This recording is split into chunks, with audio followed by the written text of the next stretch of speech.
دردی کے ساتھ شہید کر دیے گئے۔ آخر اللہ کو کیا مقصود تھا؟ اللہ رب العزت نے یہ روح فرسا واقعہ اس کو کیوں وجود دیا؟ تو سمجھ لیں کہ اللہ تعالیٰ کا کوئی کام بھی حکمت سے خالی نہیں ہوتا۔ چنانچہ اس بڑے روح فرسا واقعے میں بھی اہل دانش اور اہل دل تین بڑی حکمتیں دیکھتے ہیں، تین بڑے راز اس میں پاتے ہیں۔ توجہ کریں، تین مقاصد تھے۔ پہلا مقصد تو یہ تھا کہ اللہ رب العزت نے اپنے محبوب صلی اللہ علیہ وسلم کو کفار سے محفوظ رکھنے کا عہد کیا تھا۔ واللہ یعصمک من الناس، اللہ تعالیٰ آپ کو لوگوں سے بچائے گا۔ اللہ نے وعدہ فرمایا تھا کہ میں بچاؤں گا، اور آخری دم تک اپنے محبوب کو بچائے رکھا، یعنی کوئی بھی کافر آپ کی جان تک نہ پہنچ سکا۔ کفار مکہ نے اور یہود مدینہ نے اور یہود خیبر نے حضور صلی اللہ علیہ وسلم کی دشمنی میں تمام حدود کو پار کر لیا تھا، لیکن اس کے باوجود آپ علیہ الصلوۃ والسلام کی جان تک نہ پہنچ سکے۔ کیوں نہیں پہنچ سکے؟ کیونکہ اللہ نے وعدہ فرمایا تھا کہ واللہ یعصمک من الناس، اللہ تعالیٰ آپ کو لوگوں سے بچائے گا۔ اچھا، اب ایک طرف تو اللہ نے اپنے محبوب کو بچانا تھا، دوسری جانب حضور صلی اللہ علیہ وسلم کی اپنی چاہت تھی کہ مجھے شہادت کی موت نصیب ہو جائے۔ چنانچہ بخاری شریف کی روایت ہے، آپ صلی اللہ علیہ وسلم نے فرمایا وَلَوَدِدْتُ أَنِّي أُقْتَلُ فِي سَبِيلِ اللَّهِ ثُمَّ أُحْيَا ثُمَّ أُقْتَلْ ثُمَّ أُحْيَا ثُمَّ أُقْتَلْ، میں یہ چاہتا ہوں کہ میں اللہ کے راستے میں شہید کر دیا جاؤں، پھر زندہ کیا جاؤں، پھر شہید کیا جاؤں، پھر زندہ کیا جاؤں، پھر شہید کر دیا جاؤں۔ میرے محبوب صلی اللہ علیہ وسلم کی چاہت تھی کہ مجھے شہادت کی موت نصیب ہو جائے۔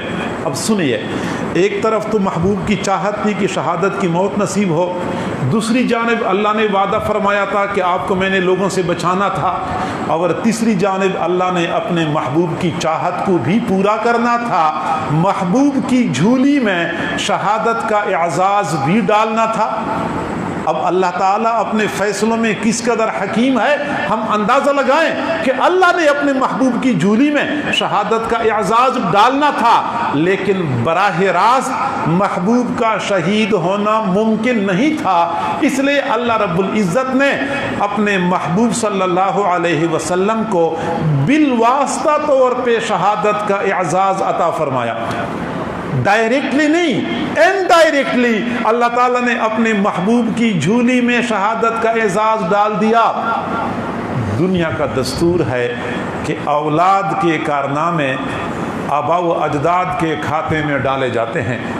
بیٹا بڑا کارنامہ سر انجام دے تو باپ کا سر فخر سے بلند ہو جاتا ہے، پوتا کوئی بڑا کارنامہ سر انجام دے اس دن دادا کا شملہ بھی اونچا اونچا رہتا ہے، میرے پوتے نے بڑا کارنامہ سر انجام دیا ہے۔ اولاد کے کارنامے آبا و اجداد کے کھاتے میں ڈالے جاتے ہیں۔ میرے محبوب صلی اللہ علیہ وسلم کے نواسے کو اللہ رب العزت نے شہادت کا اعلیٰ مرتبہ عطا کیا، تاکہ بالواسطہ طور پہ حضور صلی اللہ علیہ وسلم کے کھاتے میں شہادت کا اعزاز ڈال دیا جائے۔ جس طرح درخت اپنے پھلوں سے پہچانا جاتا ہے، ایسے ہی والدین اولاد سے پہچانے جاتے ہیں۔ اولاد با کمال ہوتی ہے، لوگ اس کمال کی نسبت والدین کی طرف کرتے ہیں، آبا و اجداد کی طرف کرتے ہیں۔ اس لیے اللہ رب العزت نے محبوب صلی اللہ علیہ وسلم کو شہادت کے اعزاز سے معزز کرنے کے لیے ان کے نواسے کو شہادت کا اعلیٰ مقام عطا کیا۔ اور آپ کو یہ معلوم ہے کہ شہادت جتنی ظالمانہ ہوتی ہے اتنی ہی وہ بلند درجے کی ہوتی ہے۔ حضرت حسین کو اس لیے ظالمانہ طور پہ شہید کروا دیا گیا تاکہ زیادہ ظالمانہ شہادت ہوگی زیادہ بلند درجہ ہوگا، محبوب کی شان کے مطابق شہادت ہوگی۔ اور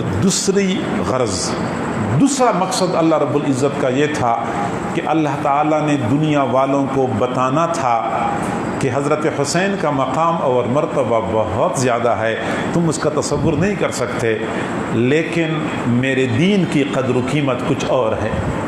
اللہ تعالیٰ نے اپنی دین کی قدر و قیمت دنیا والوں کو دکھانی تھی، اس لیے حضرت عمر، حضرت عثمان، حضرت علی، حضرت حسین، احد کے 70 شہداء، بئر معونہ کے 70 شہداء، غزوہ ذات الرجیع کے 10 شہداء، جنگ یمامہ کے 12 شہداء، اور سینکڑوں کی تعداد میں حضرات صحابہ کرام، ہزاروں کی تعداد میں تابعین اور تبع تابعین، اور ان تمام تر شہداء کا خون جو بہایا گیا ہے، اللہ رب العزت نے دنیا والوں کو بتانا تھا کہ تم اندازہ لگا سکتے ہو کہ میرا دین کتنا قیمتی ہے۔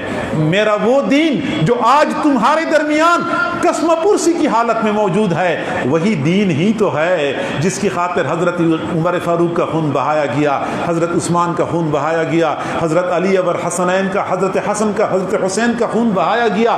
میرا دین ہی تو ہے۔ میرے بھائی، آج میں حضرت عمر سے محبت کا دعویٰ کرتا ہوں، لیکن اس دین سے لا تعلق ہوں جس دین کی خاطر حضرت عمر نے قربانی دی ہے۔ میں حضرت عثمان کی محبت کا دعویدار ہوں، لیکن اس دین کو پس پش ڈال چکا ہوں جس دین کی خاطر حضرت عثمان کا خون بہایا گیا۔ میں حضرت علی کی محبت کا دعویدار ہوں، لیکن اس دین سے میرا کوئی تعلق نہیں ہے جس دین کی خاطر حضرت علی کا خون بہایا گیا۔ تو مجھے یہ بات ماننی چاہیے کہ میں محبت کے دعوے میں جھوٹا ہوں۔ حضرت عمر سے میری محبت ہے، میرا محبوب جس دین کی خاطر کٹ گیا، میرا محبوب حضرت عثمان جس دین کی خاطر شہید ہو گیا، اور میں اس دین سے محبت نہ کروں۔ آپ نے تو اس دین کی خاطر قربانی دی اور میں اس دین سے بالکل لا تعلق ہوں۔ یہ کیسی محبت ہے؟ یہ کیسی وارفتگی ہے؟ میرے بھائی، یہ محبت کا دعویٰ خالی خلی دعویٰ ہے، یہ خوش فہمی ہے، اس کے اندر حقیقت نام کی کوئی چیز نہیں ہے۔ اور میں اگلی بات عرض کروں کہ حضور صلی اللہ علیہ وسلم کے صحابہ، حضرت عمر، حضرت عثمان، حضرت علی، حضرت حسین، حضرت بدر کے شہداء، احد کے شہداء، جنگ یمامہ کے شہداء، اور سارے شہداء مل جائیں اور سارے شہداء کا خون مل جائے۔ اب توجہ کریں، سارے شہداء کا خون مل جائے، پھر بھی میرے محبوب صلی اللہ علیہ وسلم کے مبارک جسم سے نکلنے والے خون کے ایک قطرے کے برابر بھی یہ خون نہیں ہو سکتا۔ سارے شہداء کا خون میرے محبوب کے جسم سے نکلنے والے خون کے قطرے کے برابر بھی نہیں ہو سکتا۔ اب قربانی تو اصل وہ تھی جو میرے محبوب کا خون بہایا گیا تھا، قربانی تو کربلا کے میدان میں تھی، لیکن طائف کی وادی کی قربانی وہ بے مثل قربانی تھی، تاریخ اس کی نظیر پیش نہیں کر سکتی۔ پھر احد کے میدان میں جب میرے محبوب صلی اللہ علیہ وسلم کے دندان مبارک شہید کیے گئے، سب سے بڑی قربانی تو وہ تھی۔ اب ہم یہاں سے اندازہ لگا سکتے ہیں کہ یہ دین کتنا قیمتی ہے، جس دین کی خاطر حضرات صحابہ کرام کا خون بہایا گیا، جس دین کی خاطر میرے محبوب کا خون بہایا گیا، جس دین کی خاطر میرے محبوب کے دندان مبارک شہید کیے گئے۔ یہاں سے اندازہ لگا سکتے ہیں کہ یہ دین کتنا قیمتی ہے۔ اور آج ہم نے اسی دین کو پس پش ڈالا ہوا ہے، اور پھر بھی ہم محبت کے دعویدار ہیں۔ میرے بھائی، یہ دعویٰ جھوٹا ہے۔ دنیا کا دستور ہے کہ ہر ادنا چیز اعلیٰ پر قربان ہوتی ہے، ہر ادنا چیز اعلیٰ پر قربان ہوتی ہے۔ چنانچہ ہم گھاس لگاتے ہیں، زمین میں چارہ کاشت کرتے ہیں تو چارہ قیمتی ہوتا ہے، پانی کم قیمت ہوتا ہے، ہم کم قیمت پانی چارے پر قربان کرتے ہیں۔ پھر جب بکری کو چارے کی ضرورت پڑتی ہے، ہم چارہ کاشت کر کے بکری کے سامنے ڈالتے ہیں، چارہ بکری پر قربان۔ جب کبھی ضرورت پڑتی ہے تو انسان کی خاطر ہم بکری ذبح کرتے ہیں، بکری انسان پر قربان۔ میرے بھائی، پانی گھاس پر قربان، گھاس بکری پر قربان، بکری انسان پر قربان، اور انسان قیمتی ہے۔ میرے محبوب کا خون جس دین کی خاطر بہایا گیا، لگتا یہ ہے کہ وہ دین قیمتی ہے، لہٰذا ہمیں چاہیے کہ